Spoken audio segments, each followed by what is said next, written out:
गजाननाय नमः। ॐ लम्बोदराय नमः। ॐ शूर्पकर्णाय नमः। ॐ विघ्नहर्ताय नमः।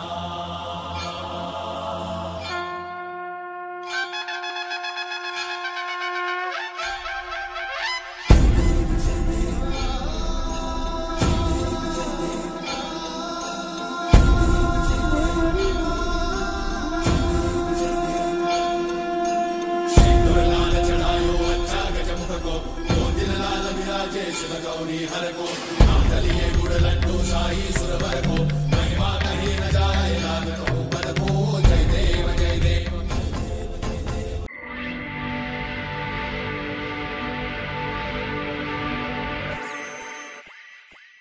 అందరికీ నమస్తే, నేను మీ జర్నలిస్ట్ గొంగడి సీనన్న. మరి వినాయకుడు ప్రతిష్ఠించిన నుంచి ఇప్పటి వరకు అయితే ప్రతిరోజు అయితే ప్రతి గల్లీకి అయితే గణేశులను అయితే మరి కవరేజ్ చేసి మీ అందరికైతే చూపిస్తున్నా. మరి గియాల కూడా ఏది ఏమైనా కూడా మరి కాలేజ్లో అంటే విద్యార్థులు ఉంటారు కదా, విద్యార్థులు మరి ఇంటికాడ ఉన్నప్పుడు అయితే గణేష్ని పెట్టుకొని ధూమ్ ధామ్ తీన్మార్ సింధులు వేస్తున్నాయి. కానీ ఫ్యూచర్ మంచిగా చదువుకొని ముందు ఎదగాలంటే ఇప్పుడు ఈ రెండేళ్ళు కష్టపడాలి. మరి దాంట్లో భాగంగా మరి కాలేజ్లో వినాయకుని ఏర్పాటు చేసుకోవడం జరిగింది. మరి ఆ కవరేజ్ని బాలాపూర్ చైతన్య కాలేజ్లో ఈరోజు ఏర్పాటు చేసినటువంటి వినాయకుని నిమగ్నోత్సవం కార్యక్రమంలో భాగంగా మరి జాతర అంటే విద్యార్థులతో చేసేటువంటి జాతర చాలా గొప్పగా ఉంటుంది.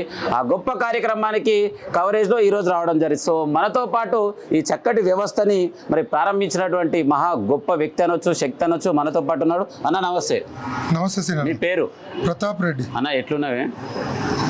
చాలా సంతోషంగా హ్యాపీగా పిల్లలతో కలిసి గణేష్ నిమజ్జనం జరుపుకుంటున్నాం. చెప్పాలి, అసలు బాలాపూర్ చౌరస్తాలో మొదటిసారి అసలు కాలేజ్ అనేది లేకుండే, అసలు కాలేజ్ పెట్టాలని ఎందుకు అనిపించింది? అంటే ఈ ఏరియాలో దాదాపు అంతా కొన్ని స్లమ్స్ ఉన్నాయి, అక్కడక్కడ బయట నుంచి వచ్చి సెటిల్ అయిన ఫ్యామిలీస్ ఉన్నాయి. మంచి ఎడ్యుకేషనల్ ఇన్స్టిట్యూషన్ కూడా లేదు. నేను స్టార్ట్ చేసినప్పుడు 2009లో ఇక్కడ కాలేజ్ స్టార్ట్ చేస్తే కూడా ఇక్కడ కాలేజ్ స్టార్ట్ చేయడం కాదు, ఇక్కడ స్టార్ట్ చేస్తే ఈ టీజింగ్ జరగడం ఇవన్నీ డిస్టర్బెన్స్ ఉంటుంది, ఇక్కడ కాలేజ్ రన్ చేయలేరని చాలామంది చెప్పినారు. కానీ ఇలాంటి ఏరియాలో ఈ మిడిల్ క్లాసు పూర్ ఫ్యామిలీసు ఇక్కడ లేబర్ ఎక్కువ ఉంటారు, వీళ్ళకి మంచి ఎడ్యుకేషన్ ఇవ్వాలనే ఉద్దేశంతో బాలాపూర్ చైతన్య జూనియర్ కాలేజ్ అని 2009లో 78 మందితో ఎస్టాబ్లిష్ చేయడం జరిగింది. అది ఈరోజు 1500 మందికి రీచ్ అయింది. 100 మందికి పైగా ఎంప్లాయ్మెంట్ ఇవ్వడం జరిగింది. ఈరోజు వీళ్ళందరితో ఈ గణేష్ నిమజ్జనంతో పాటు ఈ టీచర్స్ డే జరుపుకోవడం చాలా ఆనందకరమైన విషయం.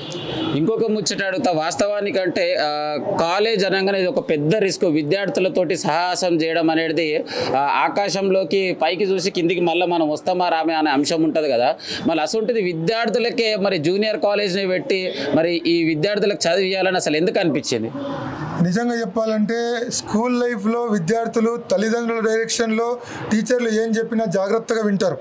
అదే ఇంటర్మీడియట్ స్టేజ్కి వచ్చే వరకు రకరకాల స్కూల్స్ నుంచి వచ్చిన వాళ్ళు ఉంటారు. ఇది కొత్త ప్రపంచం లాగా ఉంటుంది. ఇక్కడ డీవియేషన్స్ ఎక్కువ కనబడుతుంటాయి. పిల్లలకి ఏదైతే మనం చేయమంటామో అది కాకుండా వేరే చేసే ప్రయత్నం చేస్తారు.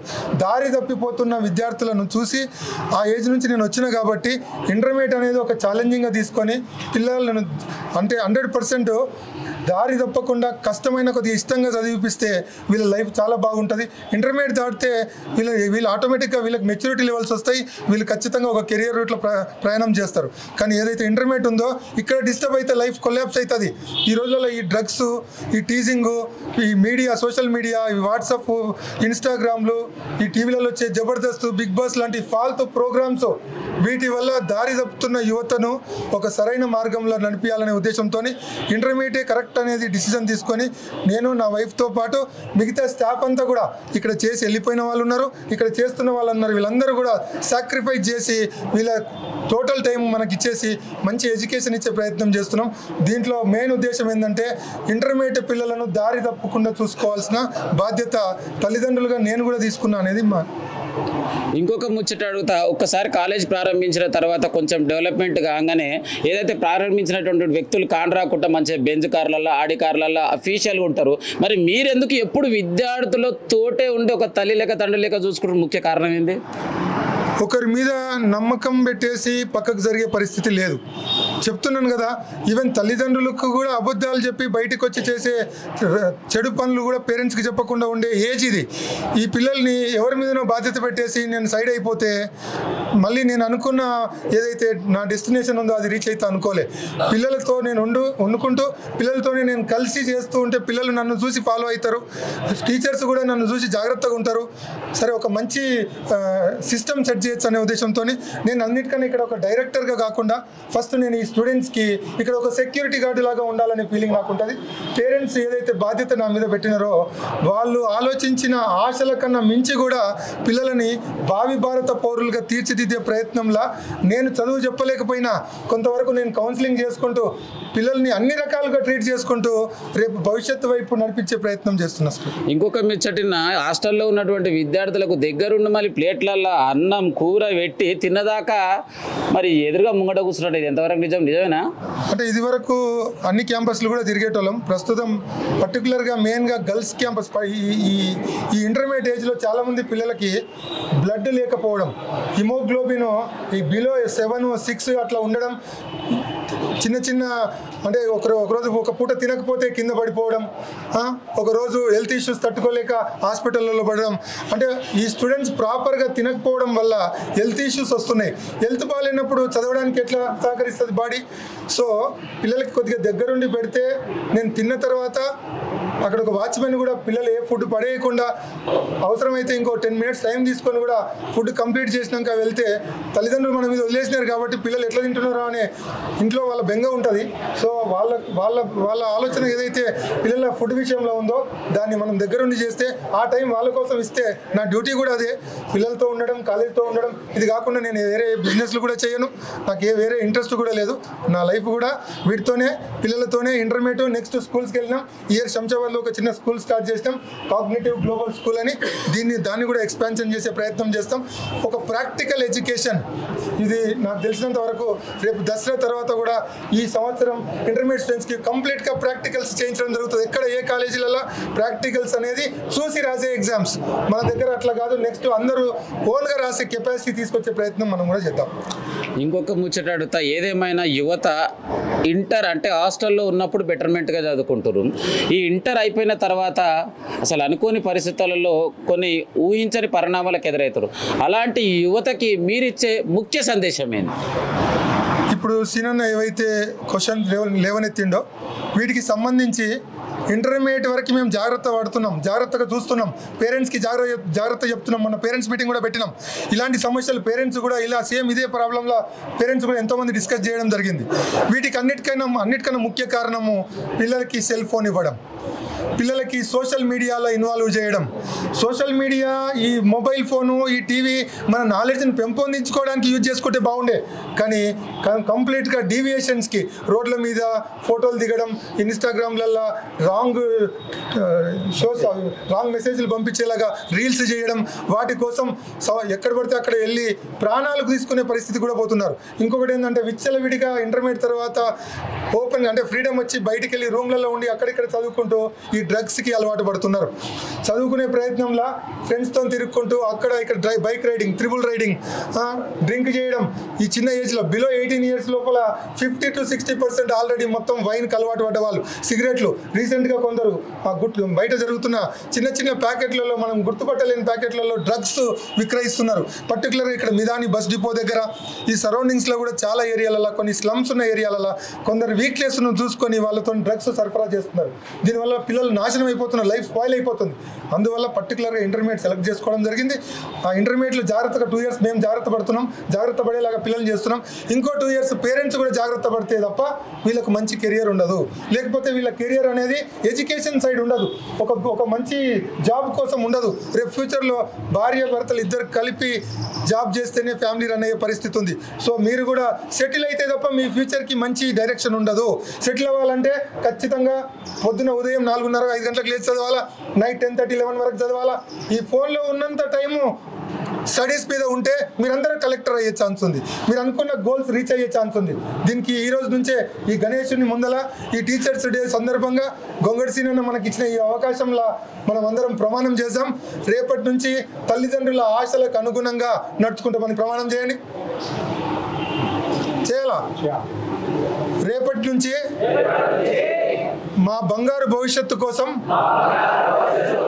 అనుక్షణం ఆలోచించే